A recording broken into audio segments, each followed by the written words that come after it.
Hola de nuevo, soy Javier Ponce, uno de los dos tutores del curso práctico de aire acondicionado.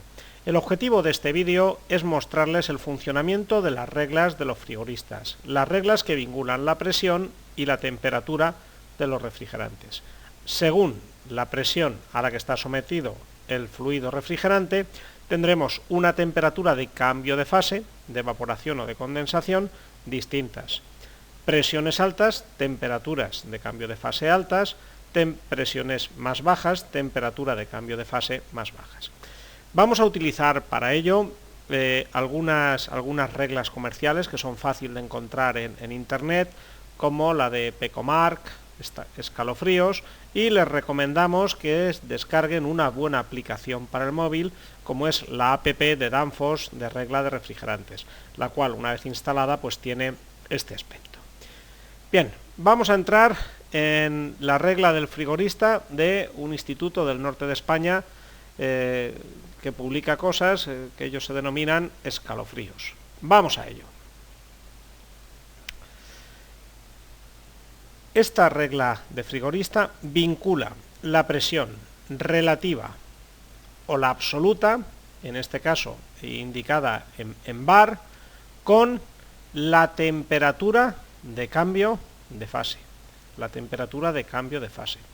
Recordemos que cada fluido refrigerante se puede representar en un diagrama de Molière como este que se ve aquí en la imagen, donde a la izquierda queda la fase líquida, a la derecha queda la fase vapor. El fluido refrigerante está pasando de izquierda a derecha y de derecha a izquierda en el condensador y en el evaporador. Y ello lo hace a distintas presiones.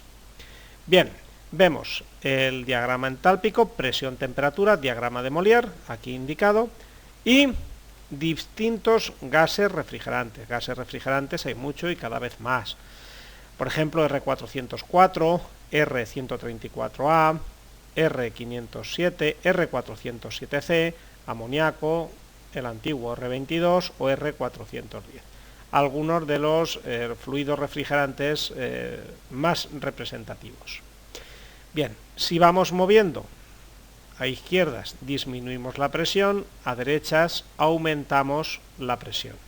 Bien, vamos a detenernos aquí, a ver si podemos. Vale, nos situamos en la línea de presión relativa 9 bar, presión absoluta 1 bar más, 10 bar, pues hay que sumarle la presión atmosférica. Recordemos que el diagrama de Molière representa presiones absolutas, presión manométrica más el bar de presión atmosférica.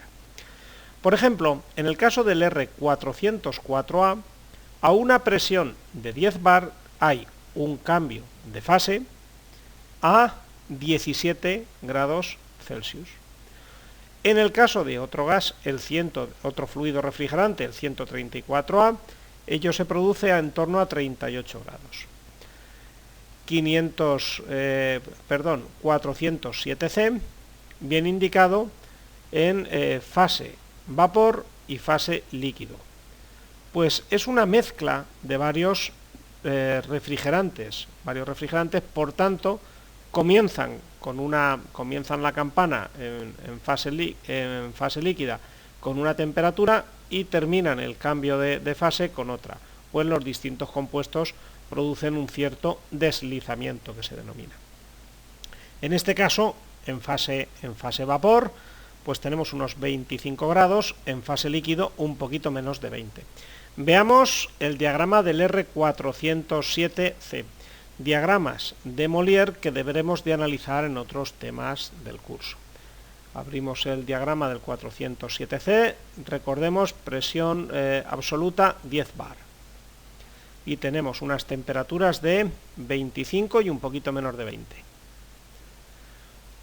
Pues para 10 bar, este es el diagrama de Molière, donde en el eje vertical tenemos las presiones absolutas, en el eje horizontal la energía, y hay una campana en cuya izquierda está todo el refrigerante en fase líquida, a la derecha está todo el refrigerante en fase gaseosa.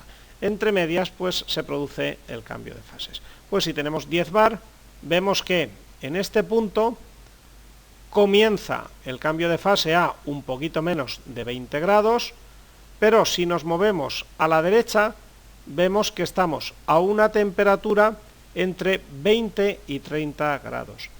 Las curvas de temperatura en el diagrama de Molière, tal y como explicaremos más adelante, vienen de esta forma, vienen prácticamente en vertical, prácticamente son horizontales, en los gases puros son totalmente horizontales, y luego tienen esta caída. Entonces esas son las líneas de temperatura constante. Entonces vemos que en fase líquida pues tenemos una temperatura de 20 grados ligeramente inferior cuando la presión es de 10 bar, y cuando termina el cambio de fase nos movemos en una línea de presión constante y tenemos una temperatura entre 20 y 30 grados, los 25 grados que veíamos. Volvamos a la regla. Tenemos el R400C, una temperatura en fase líquida ligeramente inferior a 20 grados y en fase vapor a la derecha de la campana de en torno a 25 grados. Entonces, cada refrigerante, en función de sus propiedades y la presión, pues en función de esta tendrá una temperatura de cambio de fase. Por ejemplo, el R22 a 10 bar, la temperatura a la que se produce el cambio de fase está en torno a los 23 grados, o el 410A está en torno a 8 grados Celsius. Si aumentamos de presión, vamos a fijarnos en el 410A y vamos a una presión, por ejemplo, de 35 bar, vamos a la derecha, 35 bar, se produce el cambio de fase del refrigerante 410A a 56 grados. ¿Qué quiere esto decir? Que va a condensar cuando se encuentre un fluido a una temperatura por debajo de 56 grados.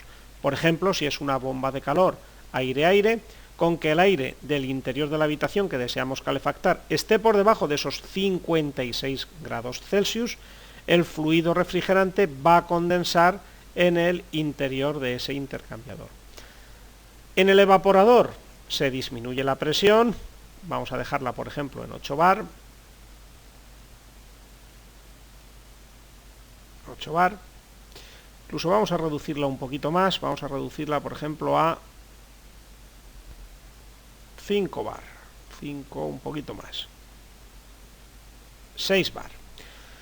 Si el evaporador lo tenemos a una presión de 6 bar, la temperatura de cambio de fase en el evaporador de líquido a gas se va a producir a una temperatura de menos 8 grados Celsius. ¿Qué quiere esto decir? Que si la máquina está trabajando a una presión relativa de 5 bar en el evaporador, cuando el fluido esté por encima de menos 8 grados Celsius va a vaporizar. Esto es, si nos encontramos un aire exterior a 0 grados, va a estar por encima de la temperatura de vaporización, que son menos 8 grados, y él va a evaporar. Entonces forzamos la evaporación y la condensación del fluido a distintas presiones, variando las presiones. Y si vemos la otra regla, la de Pecomark, obtenida también de internet, aquí tenemos para distintos refrigerantes, podemos cambiarlos aquí, ¿vale? Le damos a reverso y a inverso. Aquí por ejemplo tenemos presión relativa en bar y en PSI, distintos gases, R22, y luego vemos varios gases que son mezclas, R407C, en fase líquida y vapor, 422D, 417A, si le damos la vuelta a esta reglita, 134A o por ejemplo el 410A. Y vemos la vinculación de la presión relativa con la temperatura de cambio de fase. Por ejemplo, vamos en este punto en el que está, o vamos a cuadrarlo un poquito más. Uy, se nos ha movido. Tengamos una presión de 4 bar. Ahí está. Si la presión en la parte de baja con un 410A es 4 bar, la temperatura de cambio de fase, la temperatura de vaporización estará en torno a menos 15 grados Celsius. ¿Qué quiere esto decir? Que si el refrigerante encuentra un medio por encima de menos 15 grados, va a evaporar, va a notar ese calor en el ambiente y va a cambiar de fase. Va a coger, por tanto, la energía del ambiente y las va a poder ceder en el condensador. Cogemos este 410A y lo aumentamos de presión, por ejemplo a 35 bar en el condensador. Vamos a ver si la podemos mover la reglita. 35 bar. Ahí, 35 bar. Pues si lo aumentamos de presión, el fluido refrigerante condensará si se encuentra un medio que está por debajo de en torno a 56 grados Celsius. Por lo tanto, si se encuentra el aire de una habitación a 24 grados, pues va a notar ese frío, va a condensar y va a ceder el calor al ambiente. Así es como funcionan las bombas de calor. Con otros refrigerantes se trabaja con otras presiones, pero con igual finalidad. Por ello, cada fluido refrigerante pues tiene unas propiedades y son interesantes según la aplicación, según las temperaturas, emplear uno u otro para conseguir unas temperaturas de condensación o de evaporación acordes a lo que necesitamos en el sistema, a la temperatura a la que necesitamos ceder calor, temperatura de condensación, y a la temperatura a la que necesitamos absorber calor, la temperatura de evaporación. Bien, pues muchas gracias por su atención y hasta el próximo vídeo tutorial.